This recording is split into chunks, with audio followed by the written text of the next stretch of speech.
பூமியிலிருந்து மனிதன் எப்படி வெளியில் போகலாம், பூமியை விட்டே வெளியில் போகலாம் அப்படிங்கிற பலவிதமான ஆராய்ச்சியில் நம்ம இருந்துகிட்ருக்கோம் அப்படிங்கிறது எல்லாருக்குமே தெரியும். குறிப்பாக பூமிக்கு ரொம்ப அருகில் இருக்கக்கூடிய நிலவில் மனிதர்கள் காலடி எடுத்து வச்சுட்டாங்க அப்படிங்கிற அறிவிப்பு 1969 ஜூலை 20 நமக்கு கிடைக்குது. 1969க்கு பிறகு 2022 வரை மனிதர்கள் நிலவுக்கு போகலை. பூமியை விட்டு எவ்வளவு தூரம் நம்மளால் போக முடியுமோ அவ்வளவு தூரம் மனிதர்கள் பயணம் செய்ய ட்ரை பண்ணிட்டு இருக்காங்க. 1969 ஜூலை 20 எல்லாருக்குமே ஒரு புதிய அறிவிப்பு கிடைக்குது. ஆமாம், மனிதர்கள் நிலவில் கால் வச்சுட்டாங்க. 1969க்கு பிறகு 2022 வரை கிட்டத்தட்ட 50 வருடங்களுக்கு மேலா ஏன் மனிதனால் நிலவுக்கு போக முடியல? யாருமே ட்ரை பண்ணலைன்னு சொல்லிட்டு இருக்காங்க. நிலவுக்கு இப்போ மனிதர்கள் போகிறது வேஸ்ட் அப்படின்னு சொல்லிட்டு இருக்காங்க. நிலவுக்கு மனிதர்கள் போனாங்கன்னா கண்டிப்பாக நிலவில் மிகப்பெரிய ஒரு காலனி அமைக்க வேண்டும் அப்படின்னு சொல்கிறாங்க. ஸோ இதுக்காக நாசா, அதே மாதிரி ஐரோப்பாவினுடைய ஸ்பேஸ் ஏஜென்சி, சீனா, ஏன் இந்தியா கூட ட்ரை பண்ணிட்டு இருக்காங்க. அப்படிப்பட்ட மனிதர்களுடைய வரலாற்றில் மிக முக்கியமான தினம் நவம்பர் 27, 2022 ஆர்டெமிஸ் 1 அப்படிங்கிற ப்ரோக்ராம். இந்த ஆர்டெமிஸ் 1 அப்படிங்கிற ப்ரோக்ராமை பற்றி ஆல்ரெடி நிறைய விஷயங்கள் தமிழ் பட்சத்தில் வேறொரு காணொலி பதிவு பண்ணியிருக்கோம். அதுக்கான லிங்க் கீழே இருக்குது. ஸோ நவம்பர் 27 ஏன் மனித வரலாற்றில் மிக முக்கியமான தினம், அதுக்கு பின்னாடி இருக்கக்கூடிய இன்னும் சுவாரஸ்யமான தகவல்கள் சுவாரஸ்யமான பதிவுடன் அன்பு தமிழஞ்சங்களுக்கு தமிழ் பொக்கிஷத்தின் வணக்கங்கள்.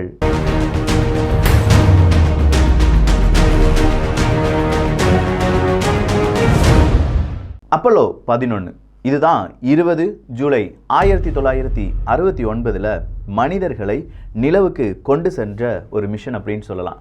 அதன் பிறகு 1972 அப்போலோ 13 அப்படிங்கிற ஒரு மிஷனில் ஒடிசி அப்படிங்கிற ஒரு ஸ்பேஸ் கிராஃப்ட் வைத்து அனுப்பப்படுது. இந்த ஒடிசி அப்படிங்கிற இந்த ஸ்பேஸ் கிராஃப்ட் கரெக்டாக 4,171 கிலோமீட்டர் பூமியினுடைய சர்ஃபஸ்லேருந்து தூரமாக போகுது. இந்த 4,171 கிலோமீட்டர் அப்படிங்கிறத மனிதன் பயணம் செஞ்சிட்டான். ஏன்னா இந்த ஒடிசிக்குள்ள மனிதர்கள் இருந்தாங்க. ஆனால் இவங்க நினச்ச மாதிரி இந்த அப்போலோ 13 அப்படிங்கிற மிஷன் சக்ஸஸ் ஆச்சா அப்படின்னு பார்த்தா கிடையாது. ஆல்ரெடி நிறைய டேமேஜ் வந்துடுச்சு. பூமியை விட்டு இவ்வளோ தூரம் முன்னாடி வேற வந்துட்டோம். இனி கொஞ்சம் கொஞ்சமாக நிலவினுடைய அந்த ஒரு ஈர்ப்பு விசை மட்டுமே வச்சு நம்ம என்ன செய்யணும், மறுபடியும் பூமிக்கே திரும்பணும் அப்படின்னு சொல்கிற பலவிதமான சிக்கல் இந்த ஒடிசியில் இருக்கக்கூடிய மனிதர்களுக்கு, அங்கே இருக்கக்கூடிய ஆஸ்ட்ரோனட்ஸுக்கு ஏற்படுது. ஒடிசி அப்படிங்கிற அந்த ஸ்பேஸ் கிராஃப்டை பூமிக்கு கொண்டு வராங்க. ஸோ இப்போ மனிதர்கள் ரொம்ப தூரம் பயணம் செய்த அந்த கிலோமீட்டர் 4,171 கிலோமீட்டர். ஏப்ரல் 15, 1972 இது நடந்த வருடமும் தினமும். ஸோ மனிதர்கள் பயணம் செஞ்ச இந்த தூரத்தை இப்போதும் இந்த அப்போலோ 13 அப்படிங்கிற மிஷன் தான் தன்னுடைய சாதனையாக வச்சிட்டு இருக்கு. இப்போ தான் ஆர்டெமிஸ் ப்ரோக்ராமை நாசா ஸ்டார்ட் பண்ணுறாங்க. இந்த ஆர்டெமிஸ் ப்ரோக்ராமை பொறுத்த வரைக்கும் 3லிருந்து 4 ஃபேஸ் இருக்கலாம் அப்படின்னு சொல்லப்படுது. முதல் ஃபேஸில் ஆர்டெமிஸ் 1 அப்படிங்கிற இந்த மிஷனில் ஒரு ஓரியோன் அப்படிங்கிற ஸ்பேஸ் கிராஃப்ட் இந்த நிலவுக்கு கொண்டு செல்லப்படும். நிலவை சுற்றி பார்த்துட்டு வருவாங்க, அவ்வளோதான். அடுத்ததா ஆர்டெமிஸ் 2 அப்படிங்கிற மிஷனில் இந்த ஓரியோன் அப்படிங்கிற ஸ்பேஸ் கிராஃப்ட் இருக்குது பார்த்தீங்களா, அதுக்குள்ளே மனிதர்கள் நிலவை சுற்றிட்டு வருவாங்க. 3வது முறையாக தான் நாம் என்ன செய்வோம், மனிதர்களை நிலவில் நடக்க வைப்போம். இதுதான் ஆர்டெமிஸ் ப்ரோக்ராம். இந்த ஆர்டெமிஸ் ப்ரோக்ராமுக்கு நாசா ஸ்பெஷலாக ஒரு ராக்கெட்டை தயார்படுத்துகிறாங்க. ஸ்பேஸ் லான்ச் சிஸ்டம் அப்படிங்கிறது தான். இந்த ஸ்பேஸ் லான்ச் சிஸ்டம் ராக்கெட் அப்படிங்கிறது ரொம்ப நாட்களுக்கு பிறகு ரொம்ப டிலே வந்துட்டே இருக்குது. சின்ன சின்ன பிரச்சனைகள் வருது. 2-3 பிரச்சனைகள் அது லான்ச் பண்ண டேட்லேருந்து எக்ஸ்டெண்ட் ஆகிட்டே இருக்குது. கடைசியாக நவம்பர் 16, 2022 விண்ணில் ஏவப்படுது. அப்படி விண்ணில் ஏவப்படும் போது இந்த ஸ்பேஸ் லான்ச் சிஸ்டம் அப்படின்னு சொல்கிற அந்த rocket 8.8 million pounds of peak த்ரஸ்டை வெளியிட்டது அப்படின்னு சொல்கிறாங்க. ஸோ அந்த அளவுக்கு பவர்ஃபுல்லான ஒரு ராக்கெட் அப்படியே காற்றை எல்லாமே கிழித்துட்டு மேலே போகுது. மேலே போகிற அந்த ராக்கெட்டில் சைடாக உட்காந்துருக்கிறவன் தான் ஓரியோன் அப்படிங்கிற கேப்சூல், இல்லாட்டி ஸ்பேஸ் கிராஃப்ட்னு வச்சுக்கோங்க. இந்த ஓரியோன் அப்படிங்கிறது ஒரு ஸ்பேஸ் கிராஃப்ட்னு சொல்லி பார்த்தோம். ஆனால் அதுக்குள்ளே மனிதர்கள் இருக்காங்களா அப்படின்னு பார்த்தா மனிதர்கள் கிடையாது. மனிதர்கள் மாதிரியே இருக்கக்கூடிய மேன்கைண்ட் பொம்மை அப்படிங்கிறது வைக்கப்பட்டிருக்கு. இந்த பொம்மை இல்லாட்டி மேனிக்கின் அப்படின்னு சொல்லுவாங்க. இதனுடைய பெயர் என்ன தெரியுமா? கமாண்டர் மூனிகின் கேம்போஸ் அப்படிங்கிறது தான். இப்படி கமாண்டர் மூனிகின் கேம்போஸ் அப்படிங்கிற பெயர் வைப்பதற்கான காரணம் ஆர்டுரோ கேம்போஸ் அப்படிங்கிறவர். இந்த ஆர்டுரோ கேம்போஸ் அப்படிங்கிறவர் தான் அப்போலோ 13 ஃபெயிலியர் ஆயிடுச்சுன்னு சொன்னோம் பாருங்க. அந்த டைமில் ஒடிசி அப்படிங்கிற ஒரு ஸ்பேஸ் கிராஃப்ட் கண்டிப்பாக பூமிக்கு வந்துருமா வராதா அப்படிங்கிற பல பிரச்சனைகள், பல கேள்விகள் எழுப்பப்படுது. அப்போ இந்த ஆர்ட்ரியோ கேம்போஸ் அவர்கள் தான், இல்லை நம்மகிட்ட போதுமான சக்தி இருக்குது, இதை வச்சு நம்மளால் என்ன செய்ய முடியும், பூமிக்கு திரும்பலாம் அப்படின்னு சொன்ன ஒரு மனிதர், ஒரு விஞ்ஞானி. ஸோ அவருடைய பெயருக்காகத்தான் இந்த மேனிக்கினுக்கு கமாண்டர் மூனிகின் கேம்போஸ் அப்படிங்கிற ஒரு பெயர் வைக்கப்பட்டிருக்கு. இந்த கமாண்டர் மூனிகின் கேம்போஸ் அப்படிங்கிற இந்த மேனிக்கின் அதுல நிறைய சென்சார்ஸ் அப்படிங்கிறதெல்லாம் வைக்கப்பட்டிருக்கு. ஏன்னா இப்படி நிலவுக்கு போகும்போது இந்த ஸ்பேஸ் கிராஃப்ட்டுக்குள்ள என்னென்ன ரேடியேஷன் வருது, எந்த மாதிரியான பிரச்சனைகள் வருது, மனிதர்கள் இருந்தாங்கன்னா அவங்களுக்கு என்னென்ன பிரச்சனைகள் வரும், இதெல்லாம் கண்டுபிடிப்பதற்காக பல சென்சார்ஸ் அப்படிங்கிறதெல்லாம் இந்த மேனிக்கின்ல வைத்து தான் அனுப்பியிருக்காங்க. ஸோ இந்த ஓரியோன் அப்படிங்கிறது நவம்பர் 27ஆம் தேதி DROக்குள்ள என்டர் ஆகுது. டிஸ்டன்ட் ரெட்ரோகிரேட் ஆர்பிட் அப்படிங்கிறது தான். இந்த DRO அப்படிங்கிற இந்த ஆர்பிட்ல தான் ஸ்பேஸ் கிராஃப்ட் எப்படி டிராவல் பண்ணுனா, நிலவு நம்முடைய பூமியை எப்படி சுத்துதோ அதனுடைய ஆப்போசிட் டைரக்ஷன்ல சுத்த வைக்கும். இந்த ஸ்பேஸ் கிராஃப்ட் அப்படிங்கிறது அப்படி ஆப்போசிட் டைரக்ஷன்ல சுத்தி வரும். ஸோ இப்படி இந்த ஓரியோன் அப்படிங்கிற ஸ்பேஸ் கிராஃப்ட் 3 தினங்கள் இந்த DROல சுத்தி பலவிதமான சோதனைகள் இல்லாட்டி அந்த சென்சார்ஸ்லாம் சரியா வேலை செய்தா, என்னென்ன பிரச்சனைகள் இருக்கு இதெல்லாம் ஐடென்டிஃபை பண்ண பிறகு நேரா நிலவினுடைய அந்த ஒரு சக்தியும் வைத்து பூமிக்கும் திரும்புறதுக்கு ட்ரை பண்ணும். டிசம்பர் 11ஆம் தேதி பசிபிக் பெருங்கடல்ல வந்து விழும் அப்படின்னு சொல்லியிருக்காங்க.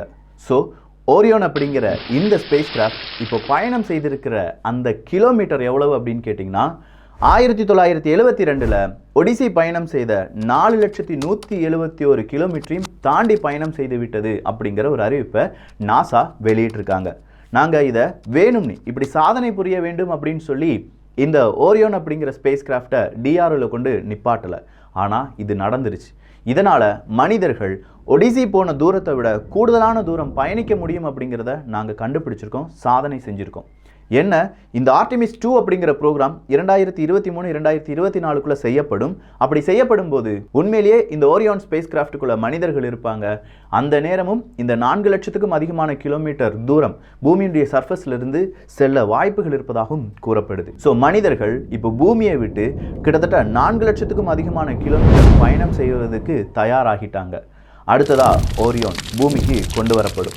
அப்படி பூமிக்கு கொண்டு வரும்போது இந்த ஓரியோனில் ஏற்படக்கூடிய மாற்றங்கள், அதுக்குள்ளே இருக்கக்கூடிய மேனிக்கின், அதாவது அந்த பொம்மைன்னு சொன்னோம் பார்த்தீங்களா, அதே மாதிரியான அந்த பொம்மைக்கு ஏற்படக்கூடிய மாற்றங்கள், இது எல்லாத்தையுமே நோட் பண்ணிக்கிட்டே இருப்பாங்க நாசாவினுடைய விஞ்ஞானிகள். இதில் நாசா மட்டும்தான் இணைந்திருக்கிறார்களா இந்த ஆர்டிமிஸ் அப்படின்னு பார்த்தா இல்லை. சில பல நாடுகளும் அந்த நாட்டினுடைய ஸ்பேஸ் ஏஜென்சி எல்லாமே ஈடுபட்டிருக்காங்க. குறிப்பாக யூரோப்பியன் ஸ்பேஸ் ஏஜென்சியினுடைய யூரோப்பியன் சர்வீஸ் மொடியூல் ESM அப்படிங்கிற மொடியூல் தான் ஓரியோன் ஸ்பேஸ் கிராஃப்டில் வைக்கப்பட்டிருக்கிறது. ஸோ இந்த யூரோப்பியன் ஸ்பேஸ் ஏஜென்சி அப்படிங்கிறவங்களும் அவங்களுடைய வீடியோவை ட்விட்டர் பக்கத்துலலாம் வெளியிட்டு வராங்க. இந்த மாதிரி த்ரஸ்டா போச்சு, இந்த மாதிரி ஓரியோன் சூப்பராக வேலை செஞ்சுட்டு இருக்கு, இந்த மாதிரி ஓரியோனுக்குள்ள இன்டர்னல் இப்படி தான் இருக்கு, இது எல்லாத்தையுமே வெளியிட்டு வருகிறார்கள். ஸோ இவங்களுடைய பிளான் தான் என்ன அப்படின்னு நமக்கு ஒரு கேள்வி வரலாம். பொதுவாக நிலவு அப்படிங்கிறதுல இன்னும் யாருமே ஓனர்ஷிப் அப்படிங்கிறத கொண்டாட முடியலை.